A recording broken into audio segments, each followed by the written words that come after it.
Thanks for joining us. Talkline Network Radio, America's longest-running Jewish broadcast network, the voice of the Jewish community. Welcome to the podcast. You are now tuned in to this episode of our podcast. Today, we are going to interview some of the greatest and most influential minds in our field. And now, please welcome your host. You're listening to Talkline with Zev Brenner, America's premier Jewish broadcast on the air since 1981. And we're back. Herbert Block and I go back a long, long time, Exec Director, American Zionist Movement, and they're helping put together elections for the 39th World Zionist Congress. So you think elections in the United States for president or something, you should hear what goes on with so many different Jewish groups running for the World Jewish Congress, the 39th one. I think 22 slates, right, Herbert? Yes, the World Zionist Congress. World Zionist Congress. Okay, World Zionist Congress. So tell us about that, because it's every number of years we have elections, and every year more and more groups are vying to be part of it. This is a record number, correct, of groups that are part of the World Zionist Congress elections? Yes. Thank you for having me on, Zev. We go back a long way, probably several decades, but not to Basel in 1897. But that's where our story begins. Herzl founded the first Zionist Congress in 1897 in Basel, and this October will be held the 39th Zionist Congress, in that succession of worldwide gatherings of Jews in support of Israel and Zionism that have met since Herzl put together the first Zionist Congress. AZM, the American Zionist Movement, my organization, is the umbrella convening Zionist Federation in the United States that brings together Zionist organizations across a wide spectrum of religious and ideological and political views in support of Israel and Zionism. Every 5 years, we run the U.S. election for the representatives from America who attend the World Zionist Congress. Almost 1/3 of the elected delegates to the Zionist Congress come from the United States. There have actually been delegates to the Zionist Congress since 1897 from America, including a woman at the first one. And so there's a long history of American representation, and there are a grassroots election held every 5 years in the United States, representative democracy for American Jewish Zionists to vote to elect their delegates to the Zionist Congress. That will be March 10th to May 4th is the voting period. The Zionist Congress will be the end of October in Jerusalem. And during that 7-week period, American Jews can select their representatives. There are 22 different slates or parties, as you would think of it, running in what's essentially like a parliamentary election, where people vote for their slate, the party of their choice, as opposed to voting for an individual. This is the largest number of parties that have run, which to us shows a lot of interest in Israel and Zionism, of people from very diverse points of view, but all standing together and identifying with Zionism and with Israel and wanting to participate in this election. So walk me through it. How does it actually work? So you have slates that are running. The slate that wins gets how many seats, or how many seats total are there in the Congress? And how does it work proportionality-wise? So there's there's 525 elected seats for the Zionist Congress from around the world. 152 of them come from the United States. That's the election that AZM administers. We're essentially the Board of Elections for the voting in America. People vote, and each slate will get the number of seats based on their share of the vote. Unlike a Knesset election where there's a minimum threshold, there is no minimum, but you take essentially the number of voters and divide it by the number of seats and then calculate how many each gets. So last time the largest seats got, in the 20s, and some slates got 1 or 2 seats. So there were almost 124,000 voters last time, 152 seats mandates, as they're called. So therefore, each one was about 800 votes needed to get one delegate seat to the Zionist Congress. The different groups can send delegates and alternates. It's kind of in that way like a political convention in America, like the DNC, the RNC, where there's delegates and alternates who go, and they're representing the constituency they have. As you were speaking, I was thinking out loud, should you have like you can't have like a Republican or Democratic National Convention, but can you have a AZM National Convention where you introduce potential voters to the various groups and blocks? So there will be material, first of all, online very soon. As of now, on our website, you go to zionistelection.org. There is a list of all the slates and links to those who are online already. We'll be adding to that descriptions of all the slates that they have submitted. There may be some candidate forums or debates, like you just mentioned, where there'll be an opportunity for people to hear from the different slates, but for sure they'll be able to read about them. Many of the slates have their own campaigns and materials and voting websites, just like, you know, candidates would in American elections. We just finished the American elections a couple months ago, and now we have the election every 5 years for Jewish voters in America. So how does it work? Who monitors? Who makes sure there's no fraud, that everything is 100% kosher? So we have an election committee that's made up of representatives of all the different parties. So they are working together in this because everyone's common interest is to make sure the election is fair and honest and efficient. We have a company out of Cleveland called Votem that is a professional election management company and runs voting in public and private elections, and they administer the voting.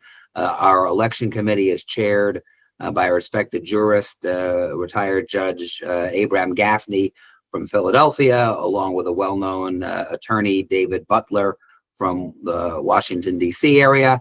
And that committee, together with the election company, works to make sure that it's an honest and fair system. When people pay there's a fee for people to pay to vote. It's a $5 fee, which really covers the administrative costs, but the registration process through people's credit cards and or other payment methods helps make sure that people are voting only once and voting themselves. It's not like, you know, the Rock and Roll Hall of Fame or the baseball all-star ballot where you can vote 25 times a day, you know, from 6 different emails. It's each person can vote once by themselves, and there are various protocols in place to make sure it's a fair and open and honest election. So tell our audience, why is it so important to have delegates to the World Zionist Congress? What do they do that it's worthwhile to have all these groups spend money, time, effort to belong to this World's Zionist Congress? So the Zionist Congress oversees the National Institution of Israel, what are known as the Mosdot HaLeumim, the institutions. If people have been in Jerusalem, 48 King George Street, the big building, the famous building where the dancing was held on 29th of November of 47, Kaftet November. That's been the headquarters of the national institutions, the quasi-governmental bodies that are the bridge between the state of Israel and the Jewish diaspora. The Zionist movement didn't just end in 48 when the state was founded.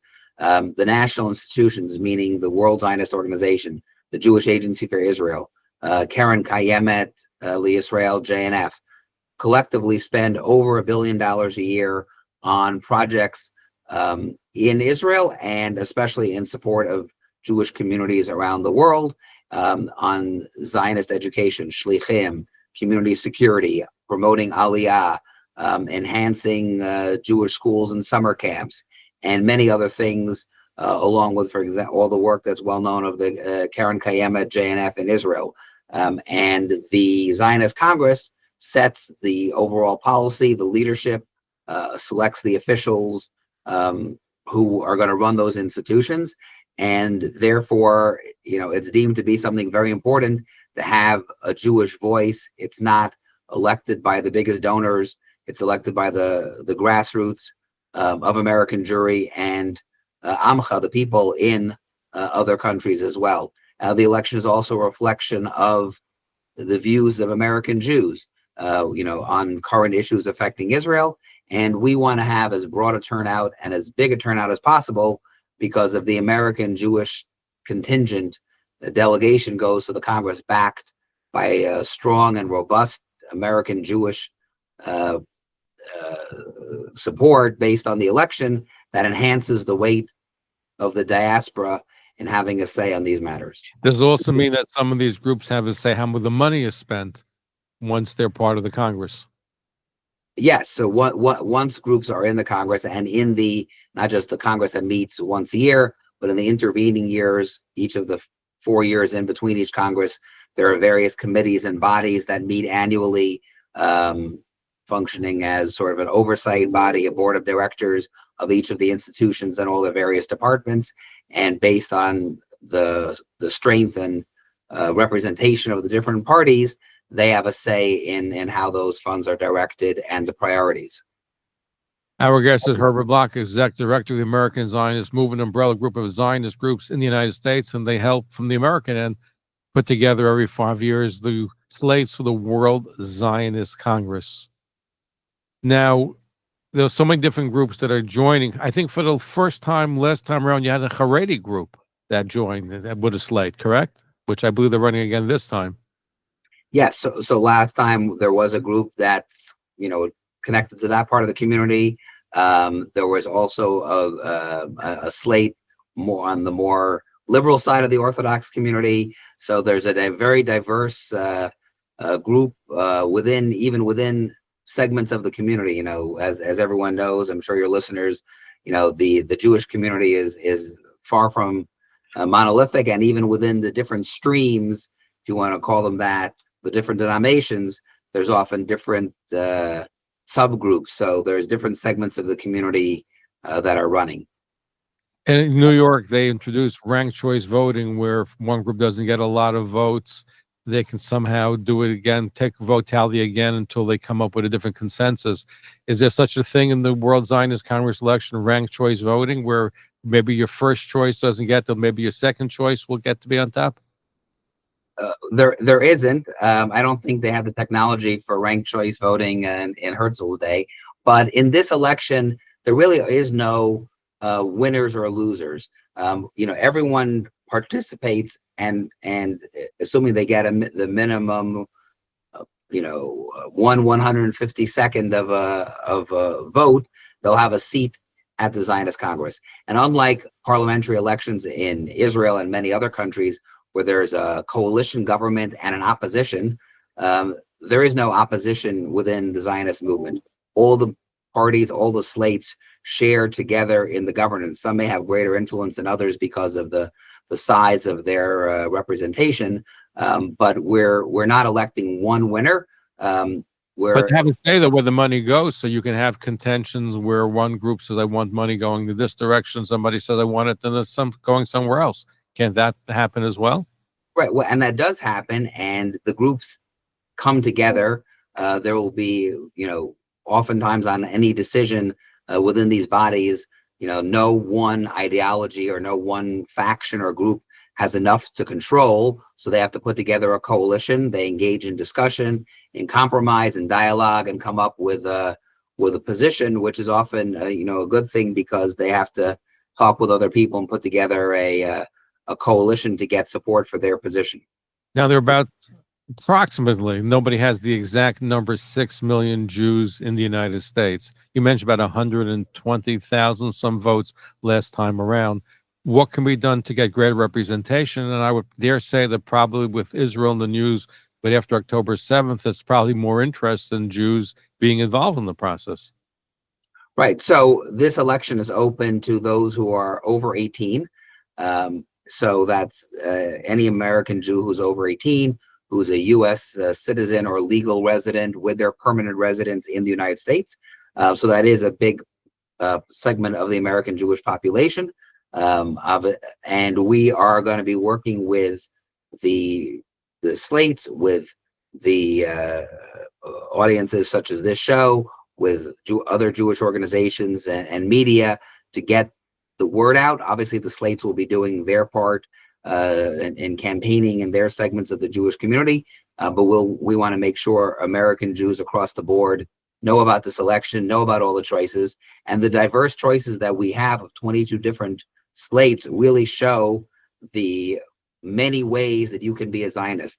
You can be a Zionist from different religious perspectives, from different ideological perspectives, across the spectrum, from the right to the left, the center, and all aspects of the American Jewish community and all the ethnic components of our community. It really shows how Zionism is predominant among American Jews, and we're hoping the more people know about this, they understand the significance and say, wow, here's a chance for me to literally join the Zionist movement. By voting, I'm affiliating with the Zionist movement. I'm declaring my Zionism. I'm expressing how I want to have my voice heard in Israel. Does one have to be Jewish to participate in the elections? Yes, the election is for American Jews.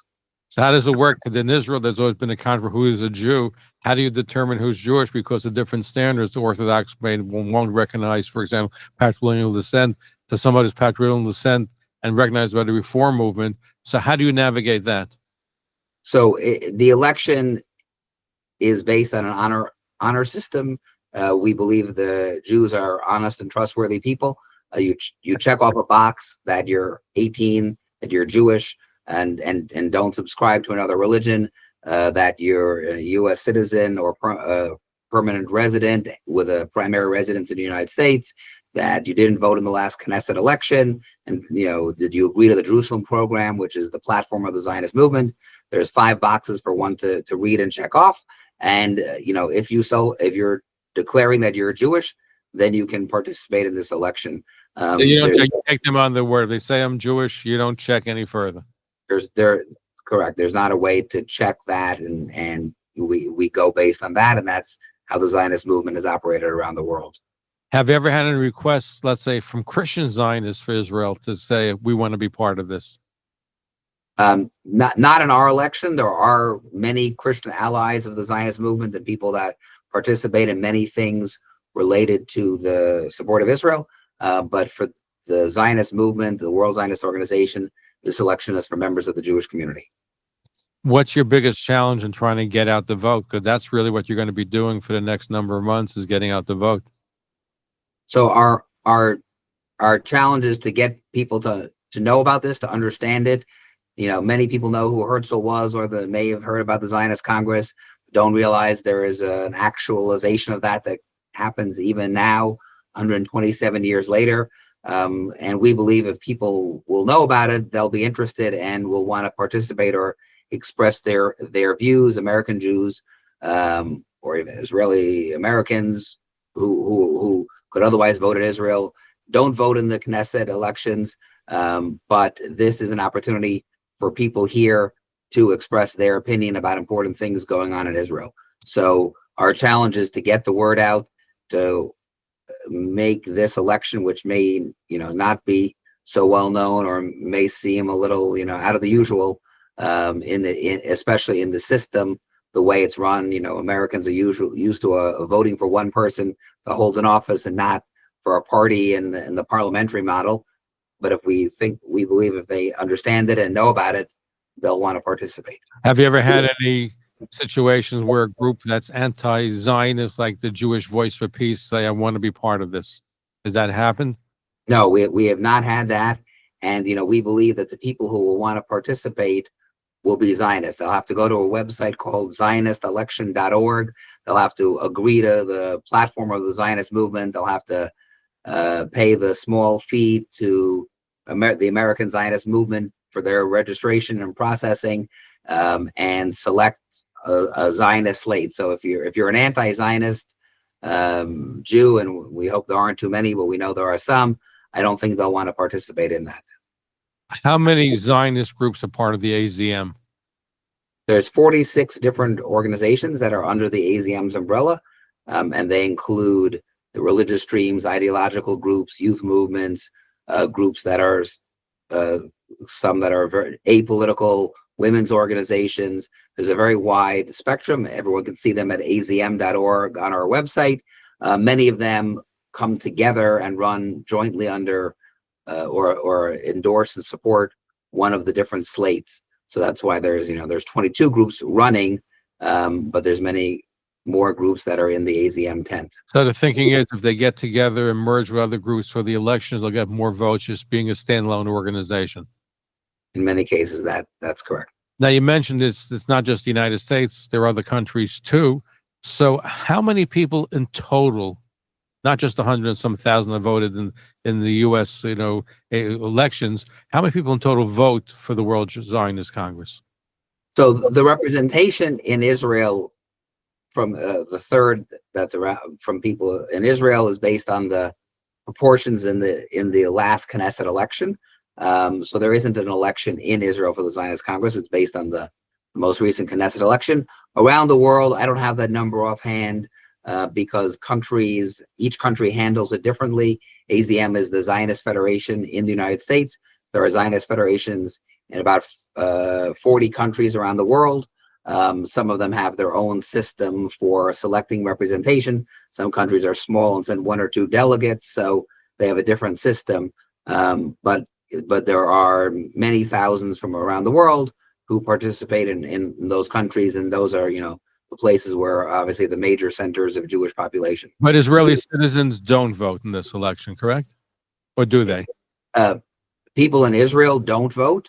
Israeli Americans who are dual citizens or legal permanent residents in the United States and living here in America can vote.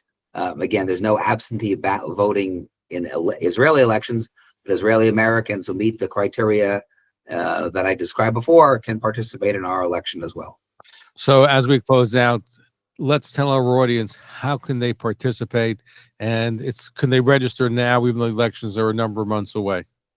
So the key website, I'll repeat it again, is zionistelection.org.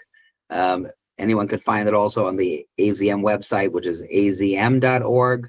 And if you go there, right now you can sign up to get a notification when voting opens. Registration and voting begins on March 10th. But if you sign up now, you'll get a notice, and then you can register to vote and vote at the same time. You can do it online, on your phone, on your tablet, on your laptop, computer. It will take just a couple of minutes to register and vote in a seamless process.